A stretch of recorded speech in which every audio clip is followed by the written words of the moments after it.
Hello all. Hey, Michelle, lovely to see you. Yeah. Hey, Sylvia, good to see you. Yes. Hi, Phil. Lovely to meet you. Yeah, likewise. It's great to be here with you all. Hi, Phil. I think we've met before as well. Mm, It's familiar. Hmm. mm. Well, hopefully there may be a few others we missed. I was having issues with Zoom, and it was taking me forever to figure out what was wrong and get it fixed. But so I'm hoping we didn't miss any other people. But if we did, they'll find us again later. Really, the purpose of these calls is just really to answer any questions about the programs. We've got some that are more open to any of the programs, and we've had a few this week are on specific programs. For this was for those who are interested in narrative release. And so I'm mostly just curious to start. Oh, here's Julie. Oh, great. That Julie. Myself out of here. Hey, Julie. I'm late, or I couldn't get in, so I'm I glad know I'm here. because I wasn't here. I was well. Zoom was being mean. It wasn't allowing me to start my own meeting. You're here now. So here we are. So Julie, I was just sharing like we did the other day on the call you on. We're just checking in about kind of what's intriguing people about narrative release and looking at it being a good fit for them or not right now, in terms of making choices about what they'd like to do next. And I can share some more about what Carolyn and I are doing, and be happy to answer any questions you have about the program. So, but just from what little you know of the program, is there something that's sort of already top of mind, or something that you want to bring into the conversation? Otherwise, I can just start from my side as well. But yeah. I'm just happy to hear what you have to say. Okay. Phil or Good Sylvia? if you maybe start with an overview, David, and I'm sure from there I can ask my questions. Okay, great. Great, thank you. That sounds good. Okay. So let me just start here.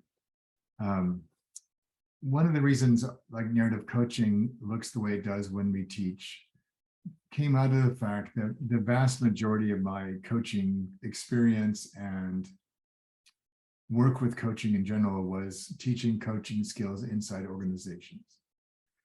And what I observed fairly quickly was it didn't really matter how good I was doing on a given day in a workshop or whatever we were doing, because most of the participants didn't really have any grasp of what a coaching mindset was like.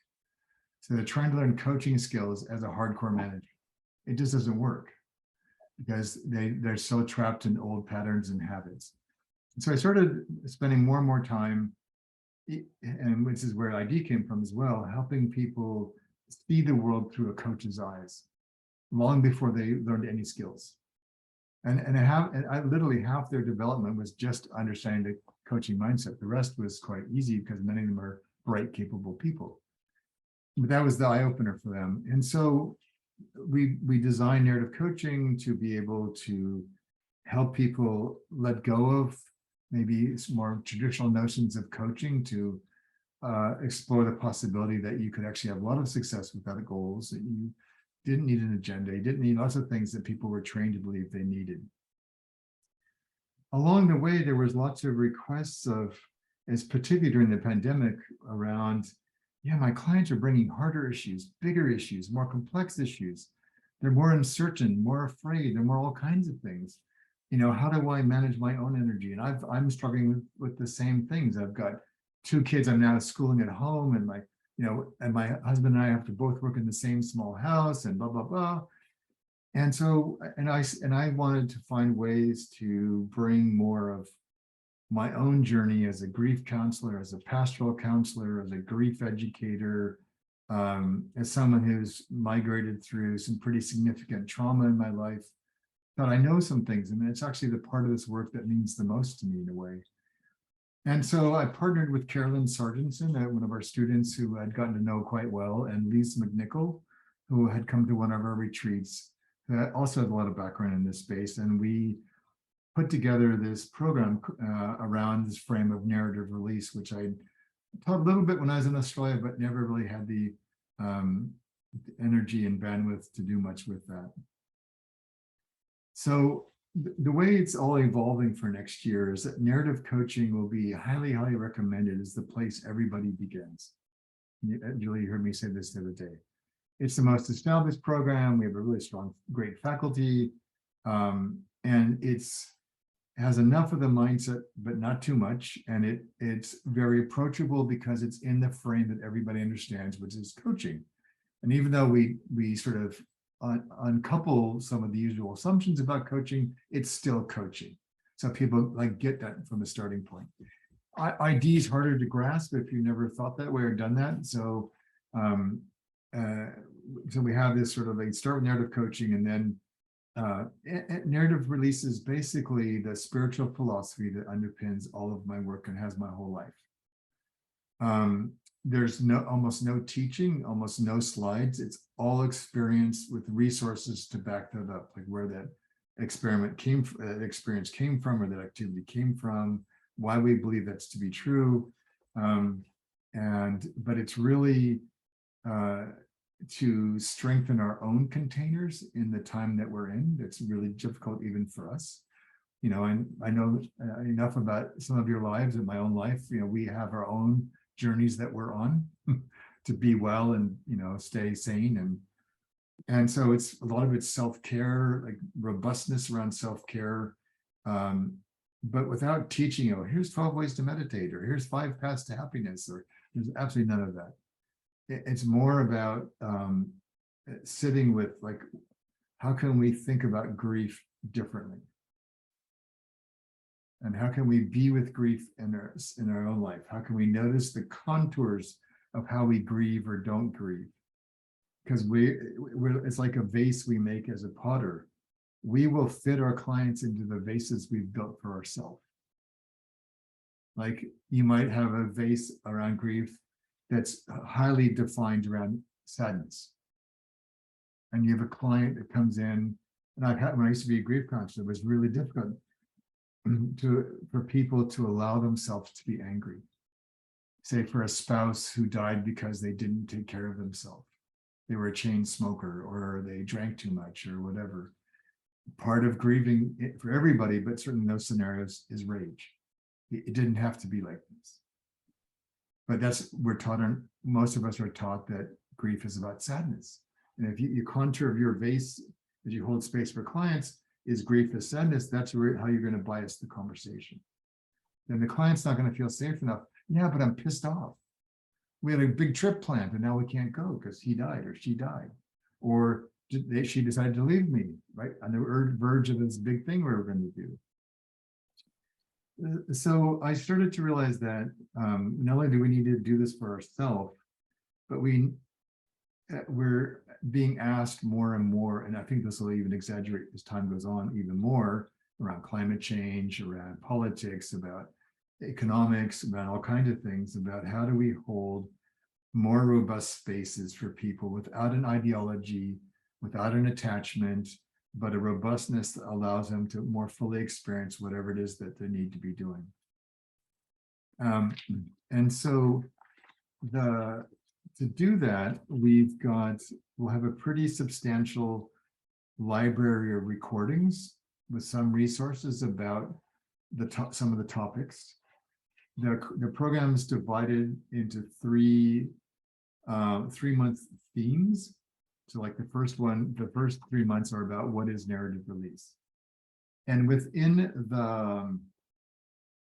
the arc of those 3-month periods, there's the same 3-month-long sort of focus points, if you will. So the first one is on self. Self, because the primary focus of what is narrative release is ultimately the capacity to be with what is. And the first month is all about yourself. It's breathing in, resourcing yourself, what is my current narrative, my current pattern about how well do I be with what is?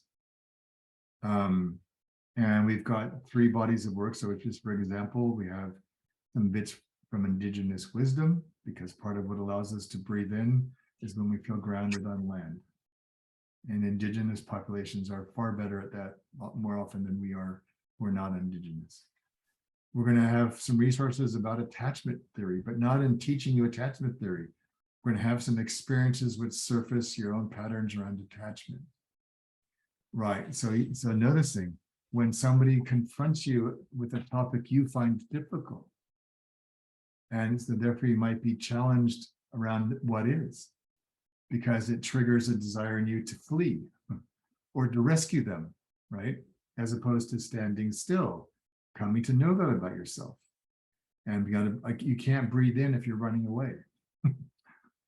You can't breathe in if you're exhaling for somebody else, because there's no breath for you. And then there's going to be, and then there's the last piece is around readiness and self-regulation. One of the things we learned from teaching narrative release in our pilot year was when we move into spaces where we have to hold more room for people, it paradoxically starts by breathing in to resource ourselves, even to go on the journey of exhaling to be in that difficult space. If we don't, we exhale, we've got none, right? We're already exhausted because we're overwhelmed by their emotions or their uncertainty or their projections or whatever. So the 3 months in a given theme are self, which is breathing in. The second month's about a couple of skills, giving you practices about which is about breathing out, doing something, being something different. And so we're going to talk then about surrendering control. Like how willing are you to not be in control? So we're going to give you some experiments to try that out and find out for yourself. We're going to have a whole piece around the spirituality of moving beyond labels. Can you be with experiences and not have to name them right away or judge them as being good or bad? And then bring in something we did a while back in one of our early pivotal moments around active acceptance. Can you welcome whatever is true right now? And so through a series of both sort of large group dialogue and breakout conversations, some individual practices we're going to give you and to do in pairs. We're going to send you off in the 3rd week to go do some things. And then we'll come back and in groups of 4 so that you have a chance to kind of process this in a more intimate setting about what you discovered on your journey. The beauty of this is you're going to learn narrative release by doing it for yourself. And you'll have different, and we think of the last thing I'll say for right now is it's about what do I need to release myself from to be able to hold more space for myself and others, or maybe to do so with more kindness, more surrender, more whatever, and then so that we can allow ourselves to not only release from, but release into, which is about finding more personal power, finding more clarity and courage. And so it allows us to be much more ready ourselves and more nimble in how we work with our clients, whether it's in NC or an ID. I'm going to stop there and see what reflections, questions, comments you might have.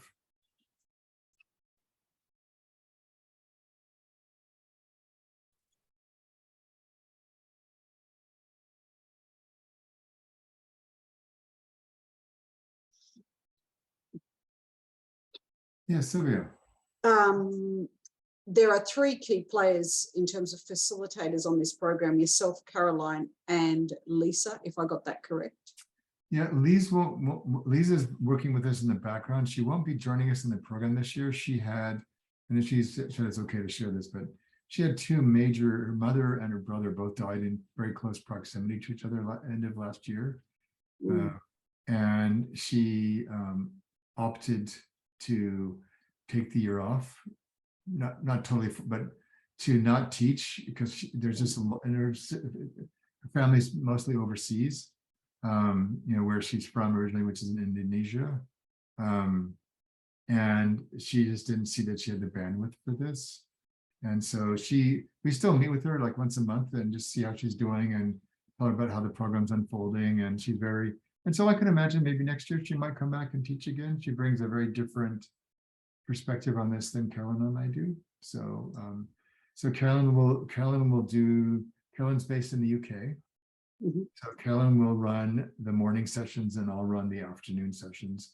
And then we have two NR graduates from the first time that are going to act as our hosts, do the chat boxes and all that kind of stuff, with some intent on their part and ours that they might kind of move towards helping us teach this the following year.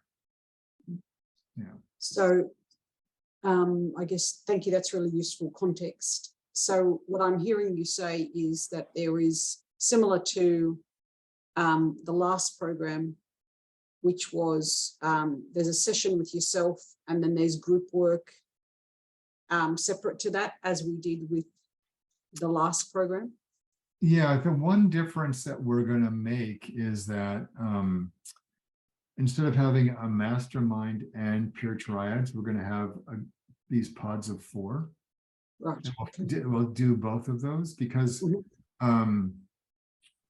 because in many ways there are skills. There's skills we're going to teach, but help you experience and learn about. But it's less about practicing and more about sharing and inquiring. So we want a more intimate group, and the group of 4 can decide to meet as much as it wants. Or however. So it needs a different kind of construction. So the initiation is Carolyn will have this, and I will present the same material.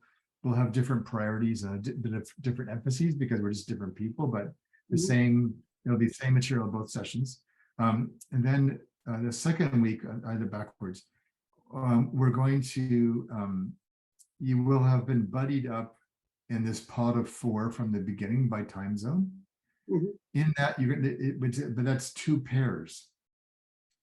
And so in the second week under immersion, we're going to give you some personal assignments to do for yourself around the topic for that month.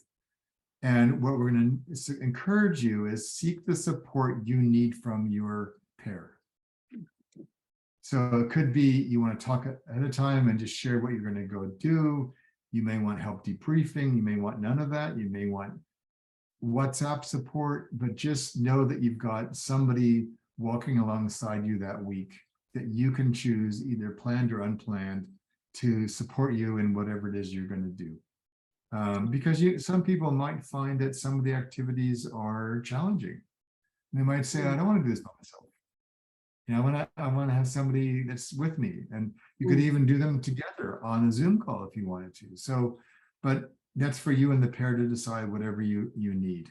The third week, we'll come back together in implementation, and with Carolyn or I, and share kind of what are you learning from these first 2 weeks.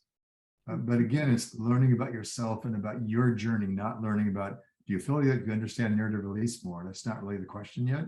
And then the fourth one is then you meeting as a 4 and saying, what did we all take from this? So you'll bring what you did in your pair, what all 4 of you gained from those first and third weeks, and like really ground yourself in what are we taking from this? Right? Where are we now that we weren't when we started this month? And then when we come back for initiation, the first 5 or 10 minutes will be allowing the pods of 4 to check in. Like what were the highlights that you're bringing to the start of this next module? Okay, great. Thank you, David. That's really useful.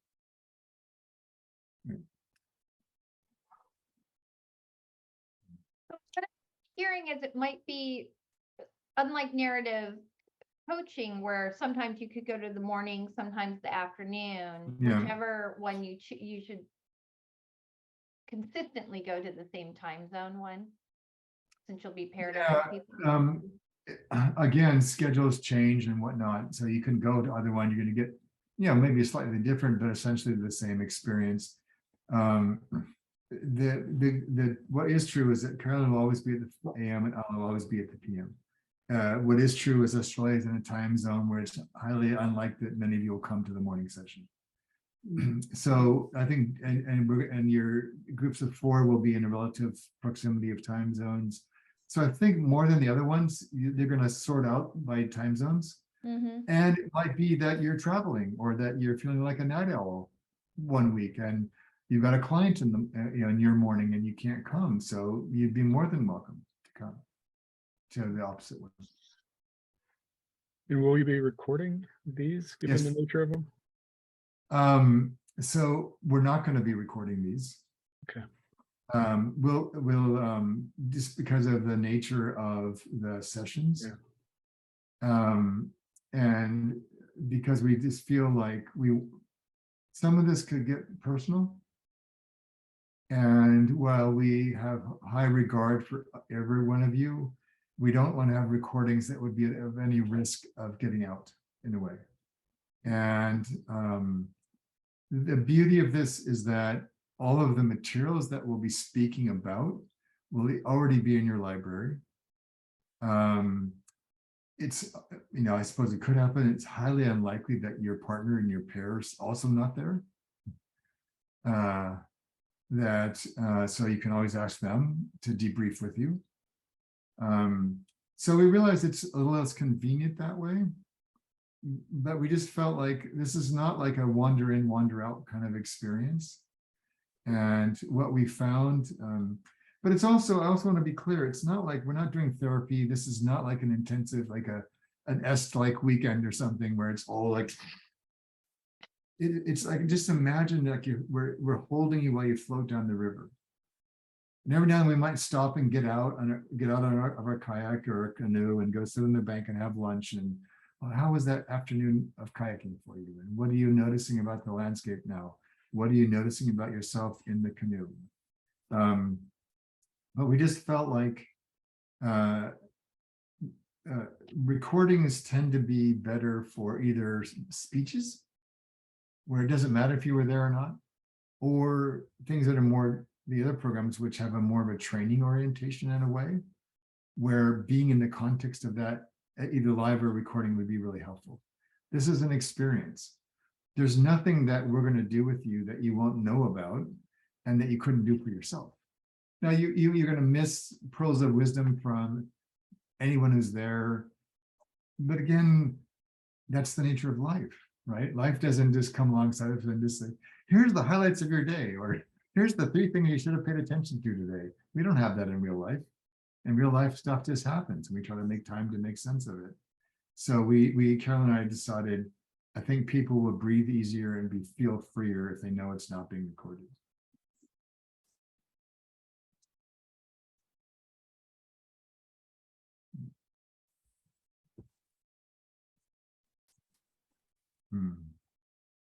That's lesson number 1 in active acceptance. It is. I It couldn't be is. there. I accept that. Yeah. And it's the one we fight hardest. Yeah. And I know, like for you, Phil and Julie, that you were sort of here in part today to kind of get a feel for yourself about whether ID or narrative release was the right choice for you. Is this helping you get clarity about that? And if not, what else would you want to ask? Either yourself. Oh, I'm crystal clear now. Yeah, Okay. I have my clarity. Okay, good. Well, I look forward to being surprised to see which one you chose. That's great. Yeah, for my part, David, I've been leaning towards narrative release, but I look forward to a point where I could do ID way. Yeah. See that further out, perhaps, and Yeah. this seeming to be a better fit for the next step. Okay. Well, that's great. Yeah, I feel this feels like the bedrock on which all the others really can stand up. Yeah, and the people that, so 2 things. So the people that tend to choose ID second, are either people like in organizations have lots of practical opportunities and needs to kind of get better that way. It also seems to appeal to people that are more action oriented in their learning style. They learn by doing, which ID will give you more in terms of outer kind of work that way. But the second thing is, and this I will attribute most of this to Emily on our team. And we talked about this, Michelle, because you're a living example of this. What we've heard on these immersion sessions so far is basically, can I just do them all? I said, and then some of you asked, can we do it at the same time? And I said, well, it does happen, not very often, but it does.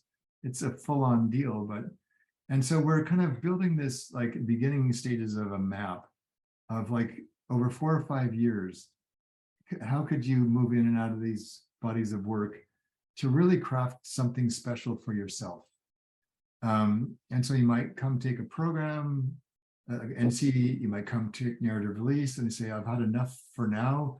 I just want to hang out in the lab for a year, be with other cool people, maybe go to a few master classes, maybe do some other things, but stay sort of in the flow. And then maybe a year later, come back and take ID, and then come back a year later and say, now I want to teach something, or I want to offer something to the community. And so we feel like we're just trying to help people alleviate their anxiety about, how do I have to do this and where do I go next? And it's all fine. If we trust ourselves, we'll know exactly where we need to go. And all the rest will be waiting if and when we decide that's important to us. Yeah.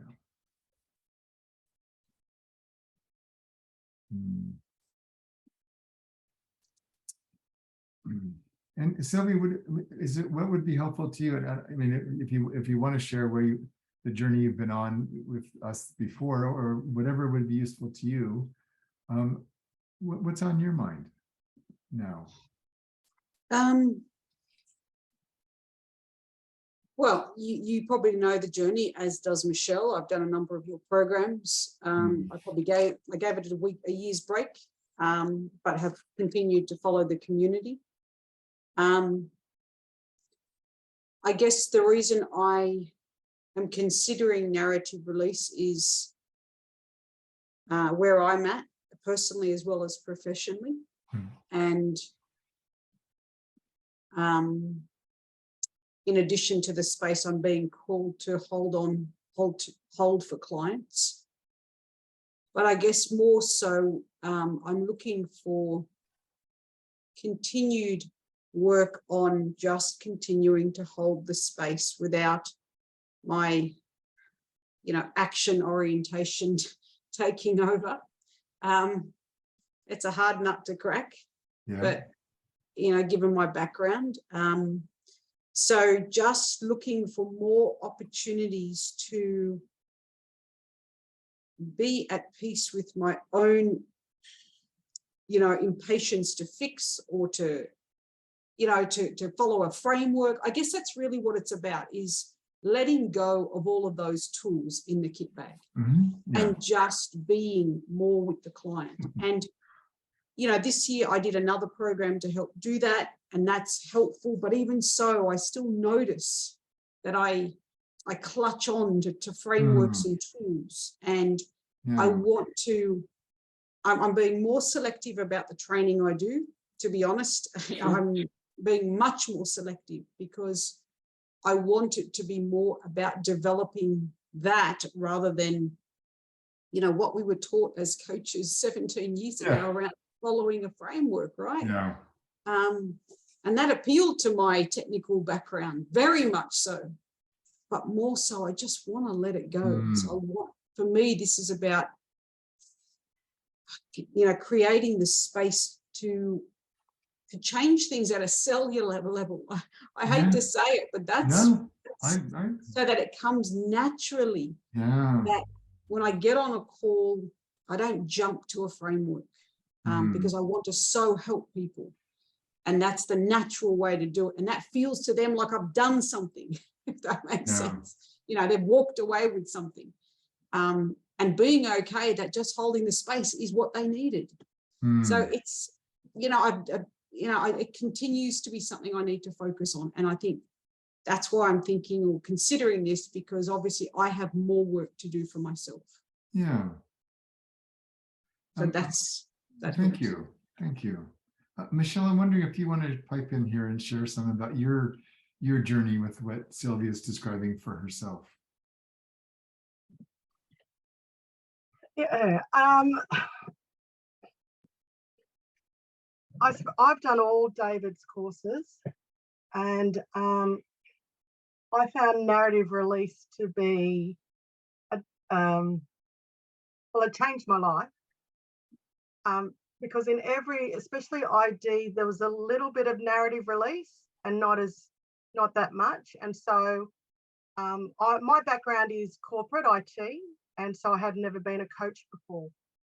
And so I was making my path. I was on the boat, getting off, getting on, and making my way down to, I didn't even know where I was going.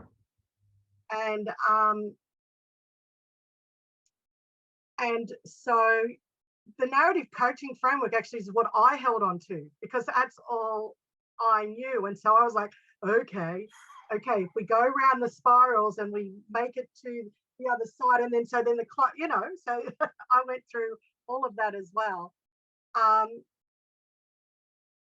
Now,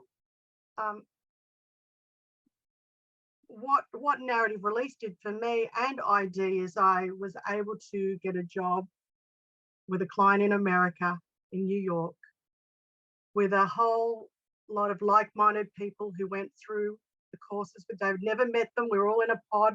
We all met up through one subject, and then we ended up working together, supporting this massive client in America in health.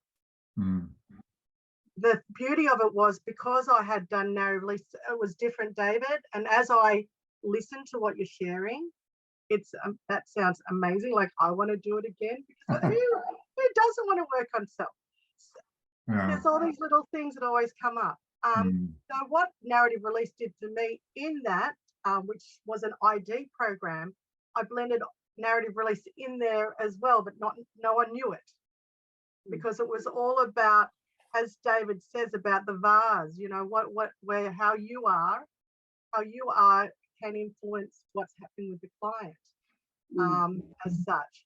So now I come, even though I'll say David knows this, I come with about 10% structure because the client wants that, and the 90% is NRID blank canvas. And that frees me up, clear, they're holding space for the client. And what emerges.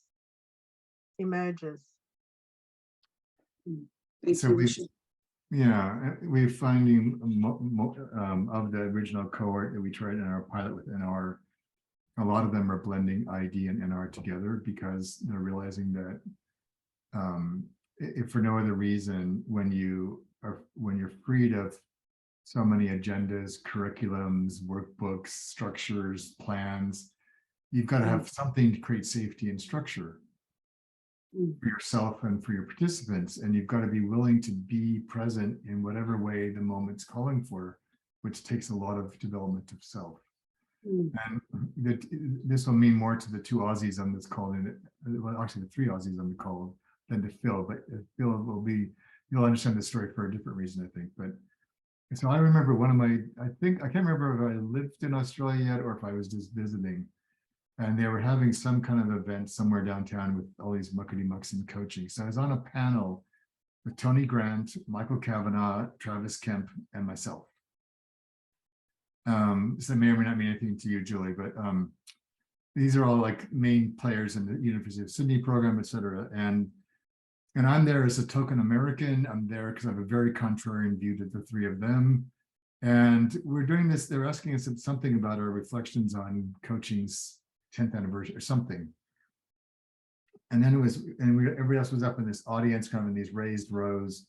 And a woman who's, I won't mention her name, who I have great respect for, and doesn't at all mind speaking her piece, just saying what she needs to say.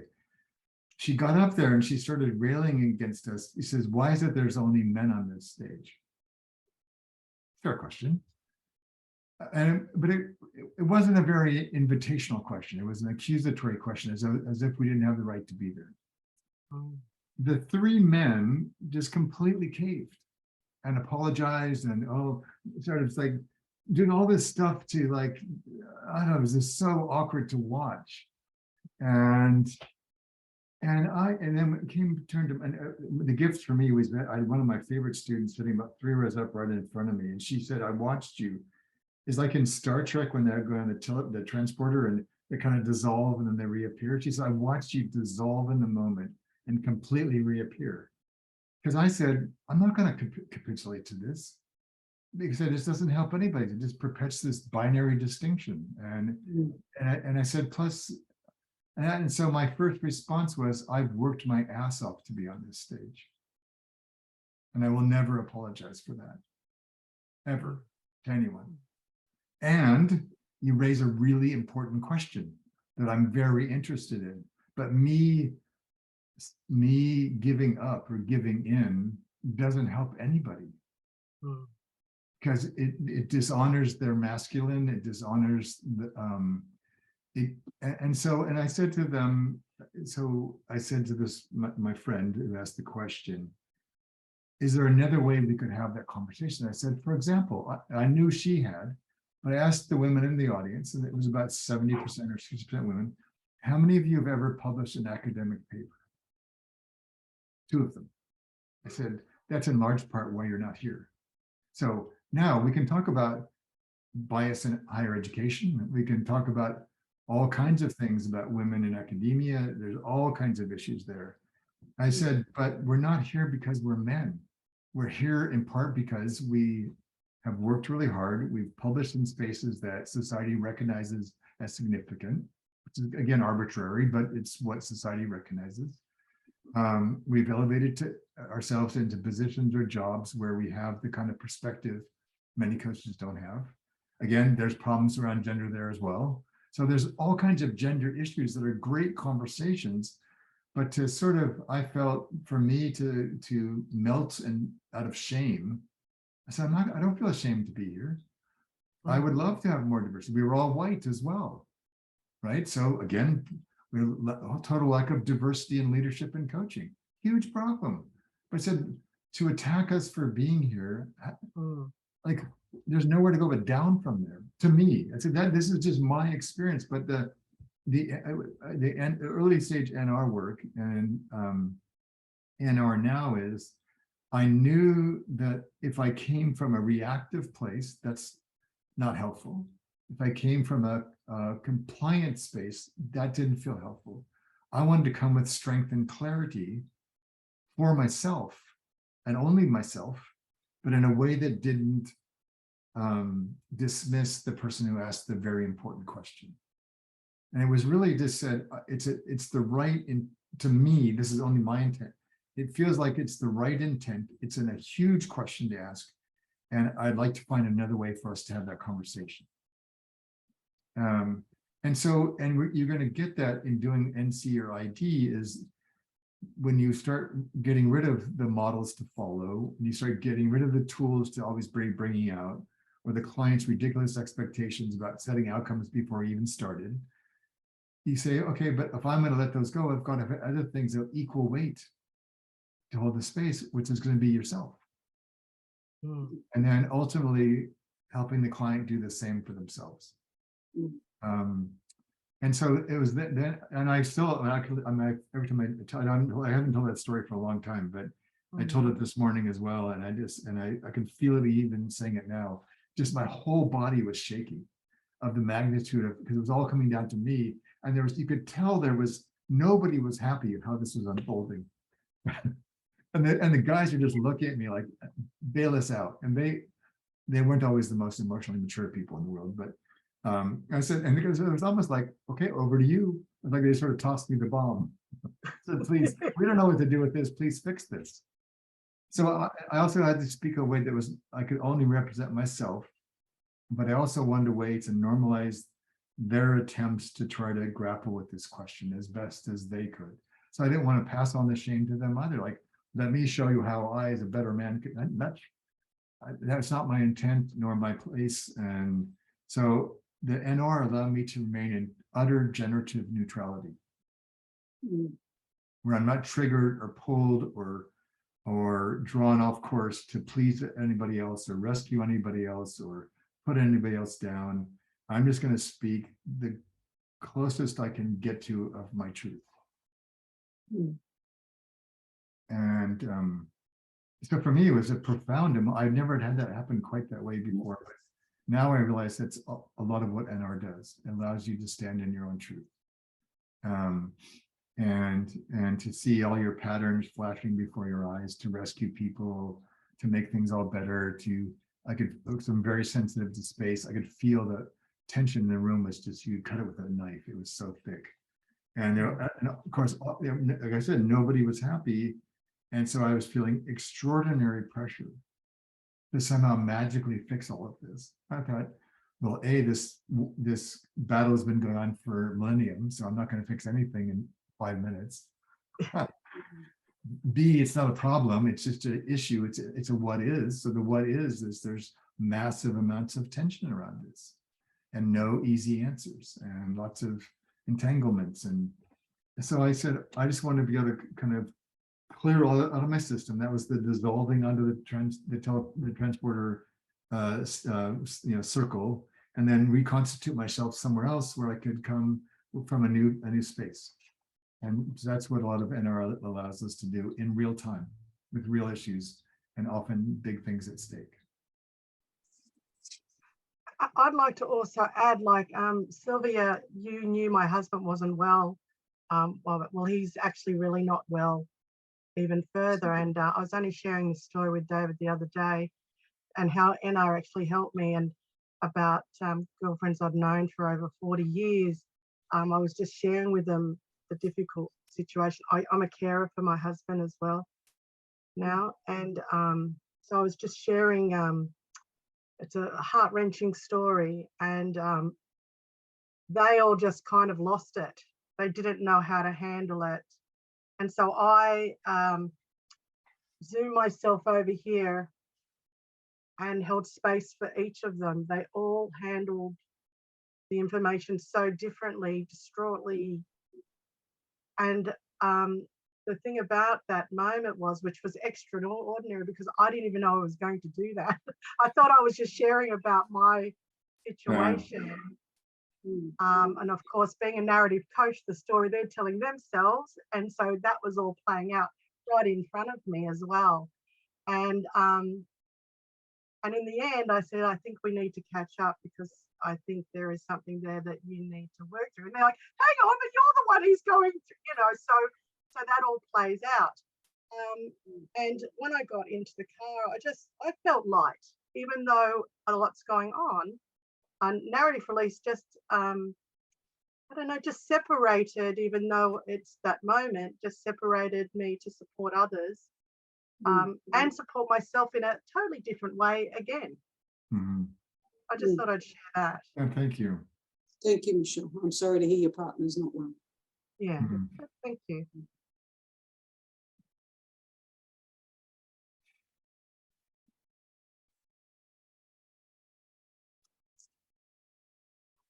Is there anything else you need or want from the conversation today? No, thank you, David. That's been excellent. That's been really useful. Yeah, good. I have a couple of questions. Sure. But I'm at the same time, I'm not sure to what extent they'll benefit everybody else, but I'm I just not to let you off the hook quite yet. David. Okay.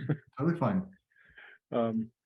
Well, I mean, one question that might have more broader resonance, maybe not. I mean, I really appreciate both the examples so far. I mean, you're sharing, Michelle, and your story, David, and going back to your initial kind of description of the program and the work, and who you imagine or envision or support people in becoming through the program.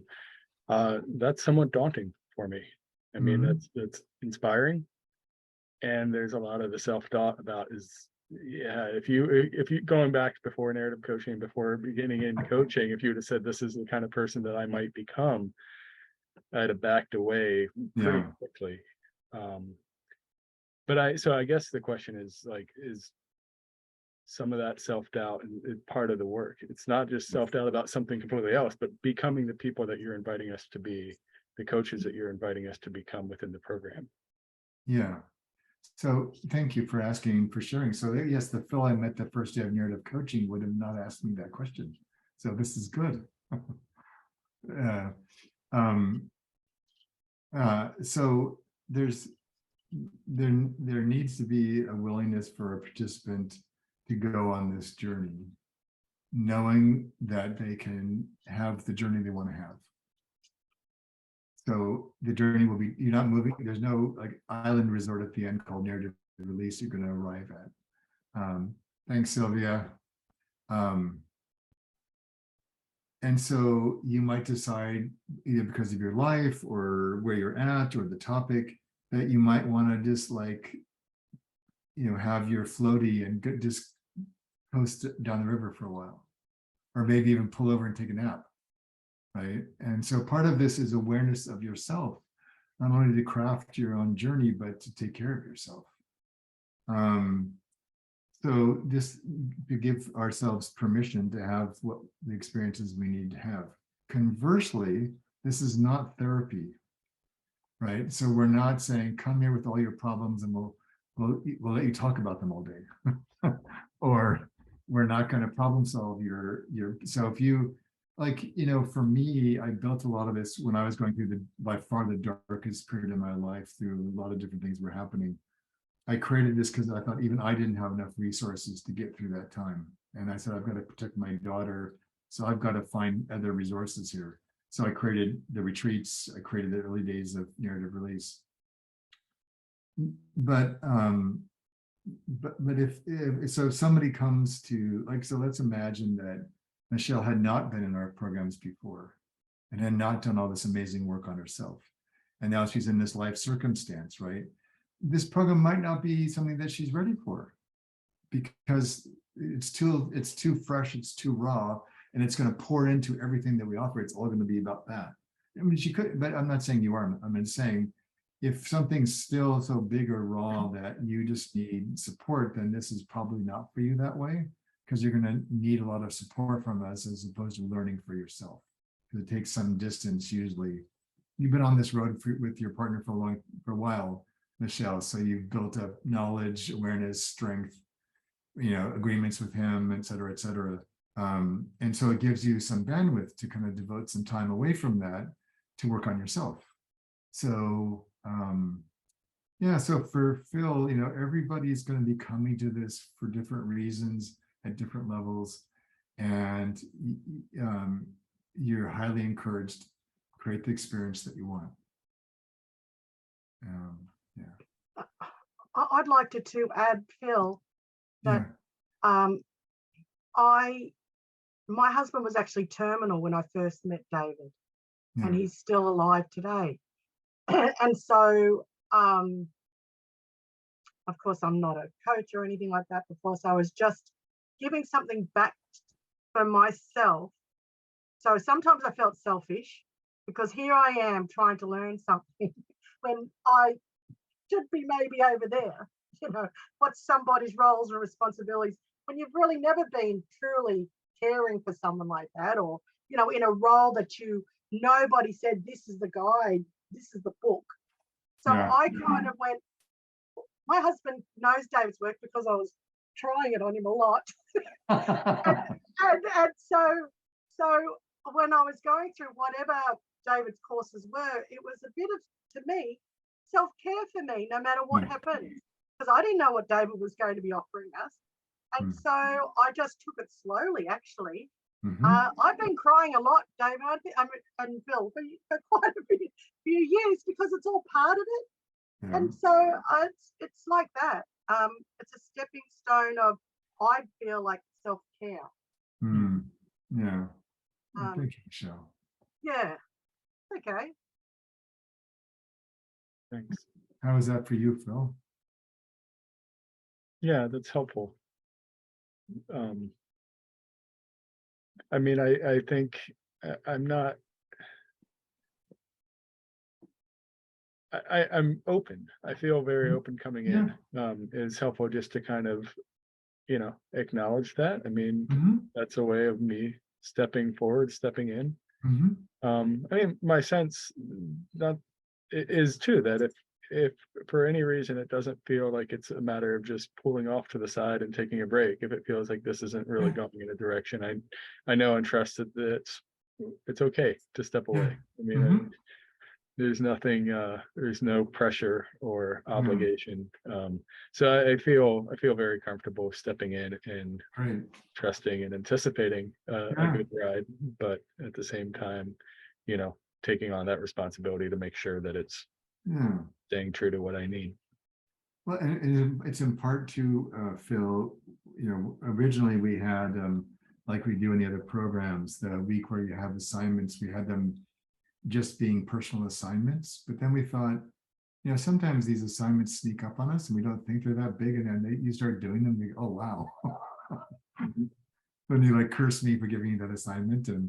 Um, but we wanted everyone to have a partner in the exercises, because sometimes it's hard to tell. Like you're in over your head, or you're so immersed in whatever you're doing that you don't notice the rapids downstream, and you might need a buddy in your kayak going, "Hello, we need to pay attention because this is what's coming."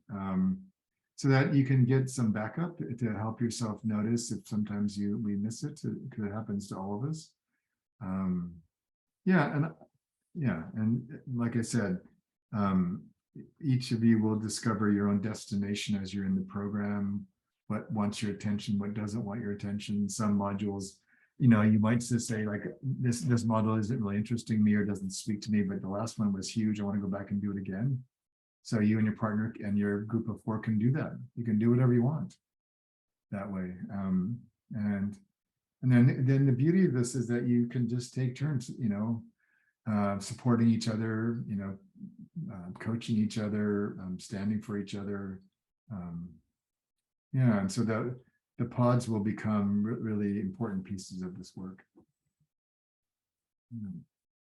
I'd like to add, I think the buddy system's great, Yeah. fantastic, because I know, like, over these years, I connected separately with a lot of people in the so we mostly meet up differently from even the AM. Sometimes I would connect and how's it going, just on the side, because when you start to meet this like-minded community, it's just amazing how people hold space for you and you for them. And it's a really beautiful thing. It's just, I think they become friends. I'm still meeting with them separately and together, and Yeah. they're telling us about their lives and how they've moved on and their special projects. It's just amazing. People get to know you, and the honesty that comes through, the real them. So I'm not sure I haven't finalized this for myself, but at this point, my plan for one of the very first assignments is going to invite you. You have to ask 5 people for help. Michelle's already hyperventilating. I am. It was not subtle. Because coaches are often notoriously very bad at that. I mean, I myself, I'm more of I'll just get it done myself kind of guy. And so part of this is like just starting to, it's like being in like one of those fun houses where you're trying to find your way in the dark and trying to feel it. Just you'd be finding your way. So I might say, I'd like you to ask 5 people to help you, and you might get to 3 and say, I've had enough. I can't take anymore. Well, then if that's all you can do that week, then do 3 and be happy. You don't have to do 5 to please me. There is no certification in this. This is just called life. At some point, we probably will create a threshold worker kind of group or something to kind of really go deeper in this space. Part of why we're have the host is we're hoping that they will come in time to be able to teach the main program of this, and then Carolyn and I can really go much deeper. And again, part of it is just, like I said, choosing your own adventure. Maybe you want to ask 10 people because you want to stretch yourself. And maybe you want to have each one be harder and bigger. And I met a friend of mine did this. I went to this really fun thing she did, and one of our assignments was we were in a small, we were in Vancouver, Canada, which is a pretty big sized city, and we were but in a quieter spot. And there's a lot of people milling around. This is some years ago, and our assignment was we had to ask 5 people for $100, and which is this completely outlandish thing. But she wanted to just break the ice of, of course, I think one person got $100 out of somebody. They were just so intrigued by the whole thing, but the rest of people were like, what? I don't even know you.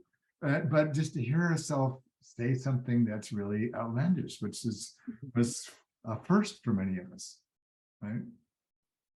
So it wasn't about the $100. Yeah. And you had a second question, Phil. Well, yeah, I do. Thank you for Yeah. the space to ask. I shared this in some of the breakout rooms in the narrative coach program. I think maybe with Julie in one of them. I don't think I've shared it in a space where you may have heard. Okay. For a variety of reasons, I'm planning to enter into a counseling program next, like starting in the spring, like for clinical mental health counseling. And so the practical thought for me was, I might have my hands full, my head full, learning, kind of receiving a lot of information there. This felt like it would be more complementary to that, like a better match for that. Yes. I mean, independent of that, I think if I followed my heart rather than my head and had all this time in the world and these programs to choose from, I think this is where I would want to lead anyway. Yeah. Okay.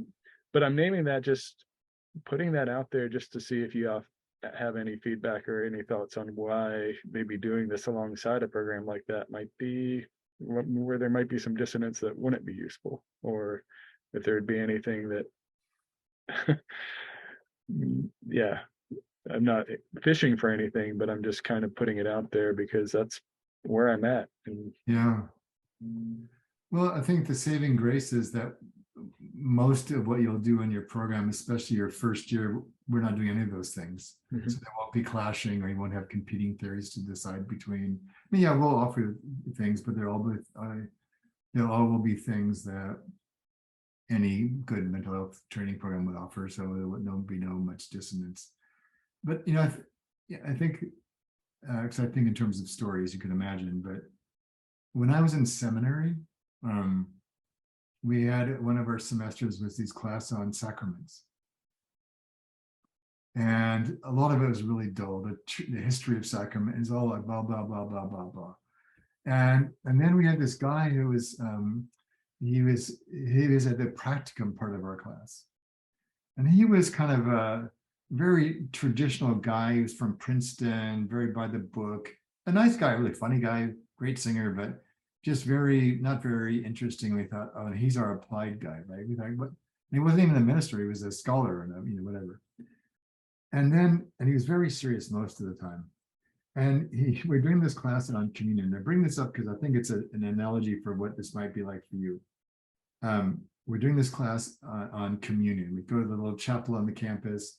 He's got the chalice and the plate right there.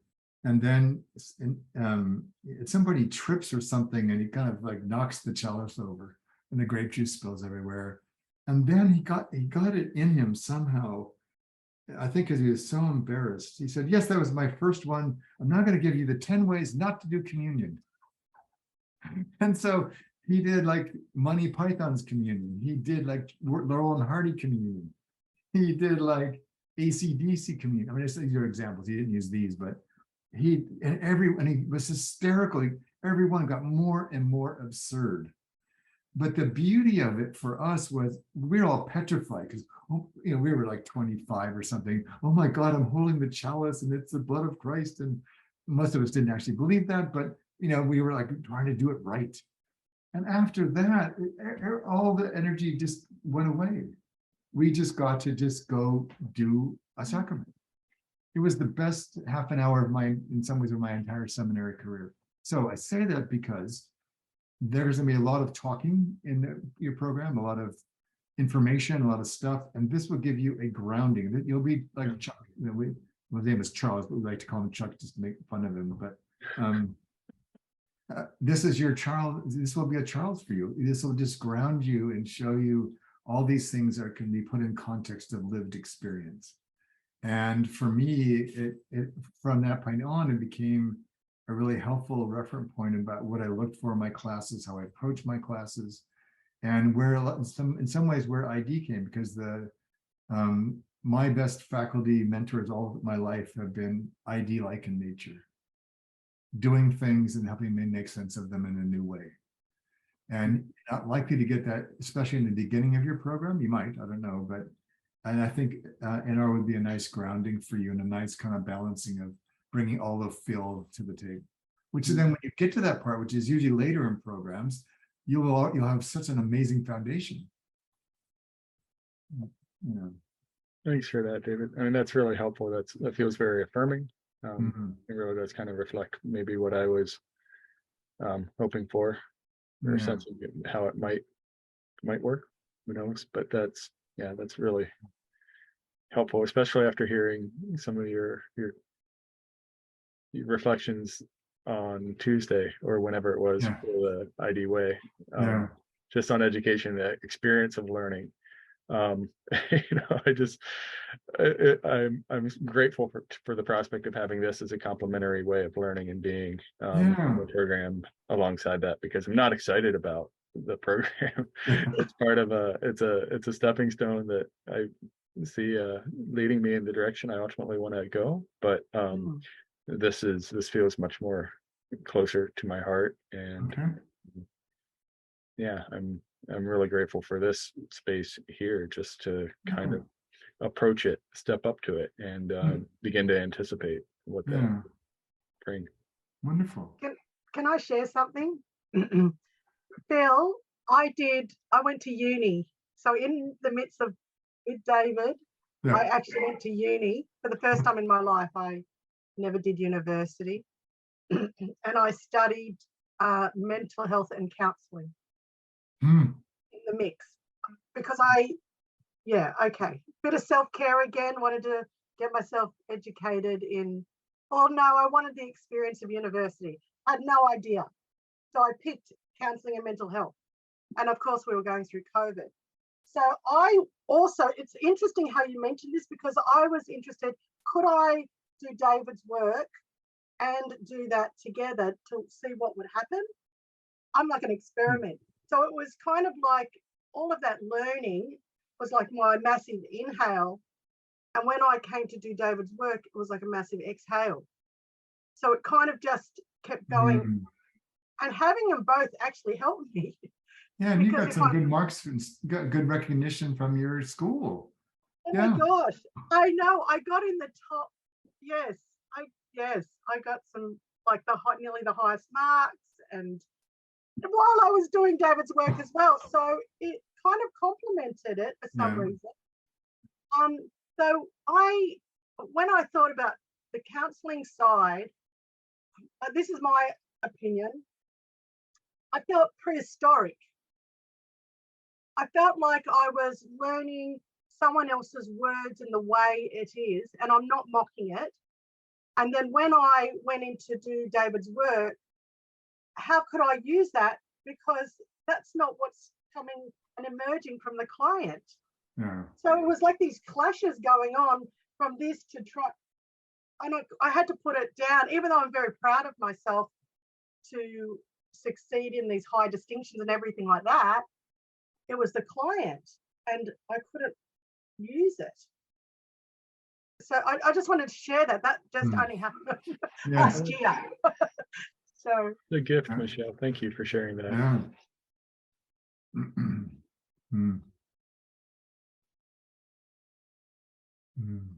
All kinds of questions I could ask around that, but maybe that'll come up. Well, maybe you can just buy her a virtual beer and catch up.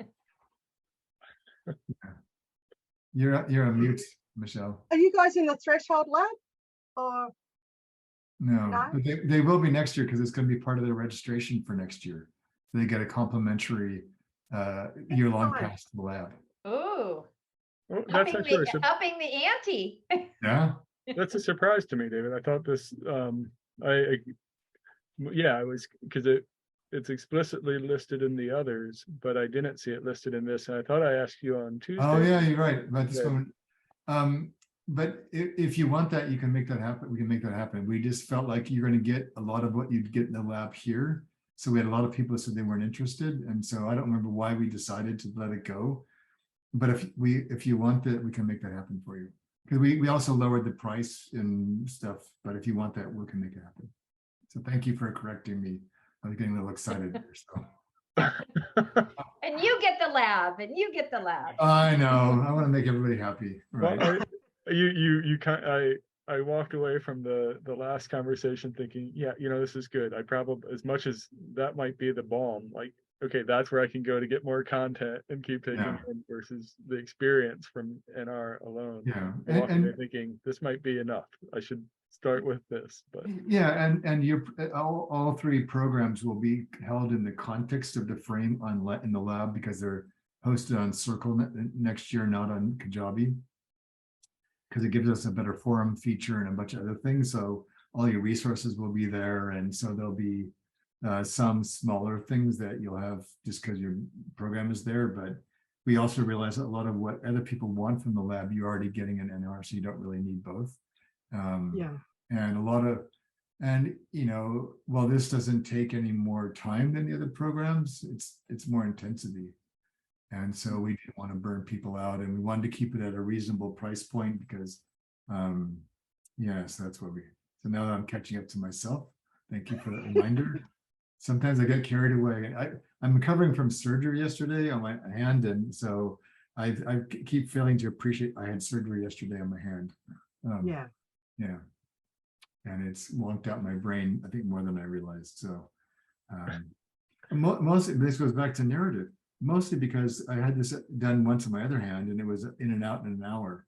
This was a 3.5 hour, same thing, of full-on surgery. They wanted to give me anesthesia, they wanted to give me drugs, they had all kinds of people running around, and they had monitors and all these things just in case. And I'm like, you're cutting a quarter-inch or half-inch slice in my finger. I'm not going to die on you. And anyways, but it was kind of, you get thrown into the drama of them thinking it's way more than it really is. And so then you think, well, maybe I don't know something, or I think it was more sort of off-putting than I realized, and my hand hurts. So anyways. You're keeping them employed, David. You're keeping them employed. I guess. Sounds like it. But they were, so this is where NRS has very practical applications. So they had me hooked up to monitors during this whole thing. And the woman who's monitoring, she goes, "You're like amazing." She said, "We're stabbing you, we're cutting into you, we're doing all these things, we're all running around like chickens with their head cut off. Your blood pressure and your pulse haven't changed one bit the entire time.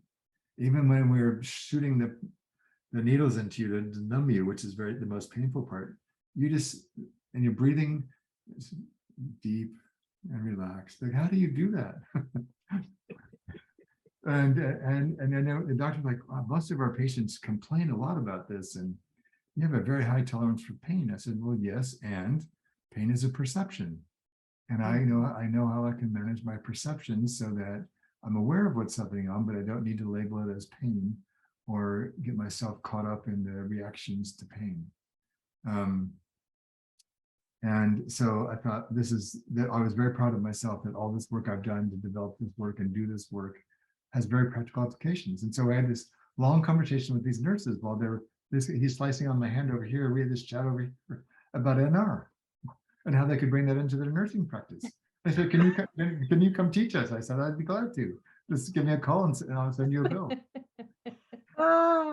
And one of them asked me for, "Where do we send the invoice after this lesson we've just got from you?"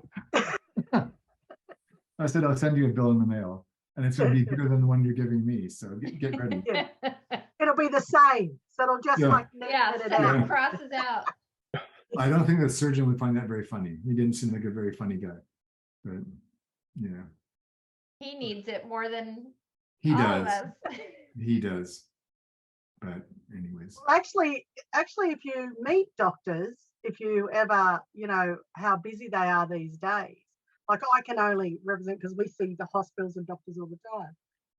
Sometimes I'm holding space for those doctors. You bet. and I really can sense that they need it. That there's so many people coming through. So it's that awareness that comes through once you go through what you need to go through. In Right. any room that you're in any place that you go. Yeah.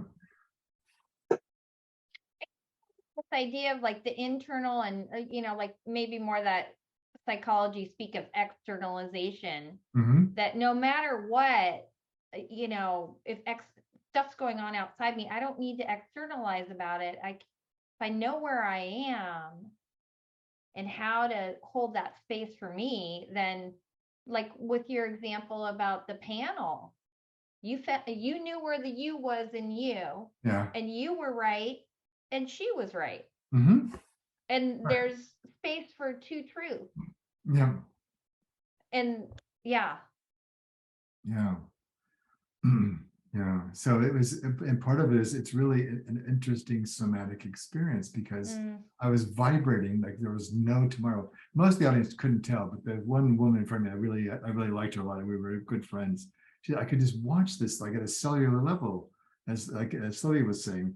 You were just like dissolving and resulting. They were just like, you could see this because I was trying to represent the men who had chickened out.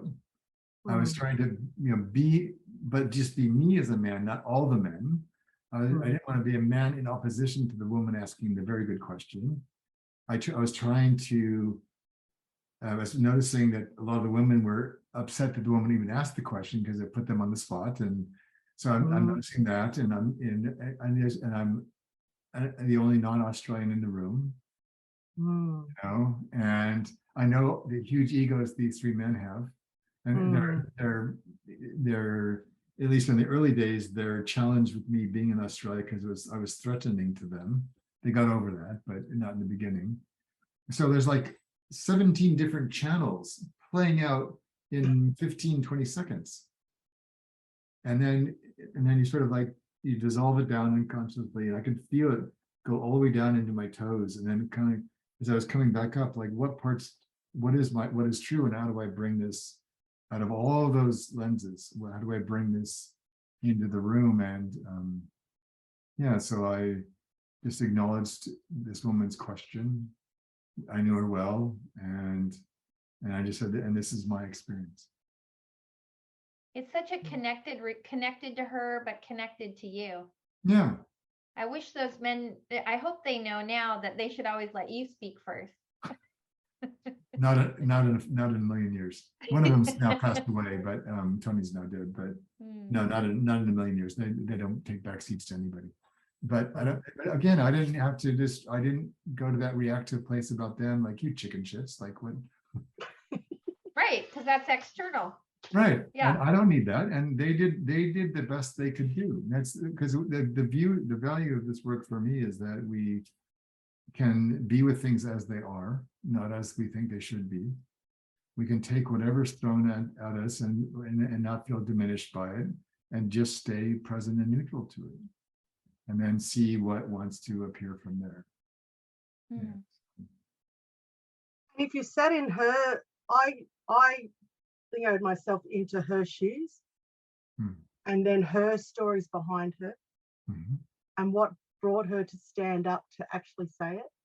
So then what's going on with her in her life, even before she turned up at the room. So there's a lot you can feel and sense. And it was a moment for her, yet David, you held it how it needed to be. Yeah, I mean, so and there was some contextual issues that I knew were true for her. There was some backstory between her and I that I was mad at her about, but I noticed that and let it go. And I will say that the vast 99% of this was completely unconscious to me.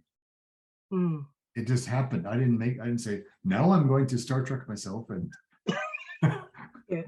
it just, all I could say was I could watch these dominoes falling to my right. And I said, I'm not going to be the fourth domino. And we end up in no one wins. Like, what is that? Yeah. But I also didn't realize I didn't want to rescue anyone. Hmm. All I can do is notice and speak what's true for me. And then if I'm lucky, then I'll create a generative space for others. It sounded like the room had grace. The word grace came in. Yeah, the room could breathe. And even the men came Yeah. up afterwards and apologized and Mm. thanked me for being so courageous when they could not be. Yeah. Yeah. Yeah. And yeah, it was really quite an experience. Yeah. All right. Well, we're at the bottom of the hour near here, so I'm going to call it quits for now. And it's lovely to see you all. I Thank look forward to you. having you in the program, and just want to offer you if you have any final words you want to share before we go. Thank you for doing these sessions. I mean, it's a wonderful way to just kind of warm up to the program and yeah, anticipate where it might lead, to ask the questions that are important to us. And thank you Yeah. for the stories and Yeah. shared inquiry into it. Yeah. I'm grateful. Good. Thanks, Phil. Nice to meet you both, Phil and Yeah. Julie. Yeah, thanks for sharing, Michelle. Hmm. And it's not lost on me that we're getting the experience when we have these sessions with you too, like as we're learning a new way, but also seeing how you operate Mhm. in the space is just so rich. And I can only describe it as I always have a certain feeling in my Hmm. body and in myself when I leave sessions that are part of narrative coaching or narrative relief. I just feel different. Good. That's good. All right. Thanks, Michelle. You're And- welcome. Bye, Phil. Guys. Bye, See ya. David. Take Bye, care. Michelle. Thank Take you. care. Bye.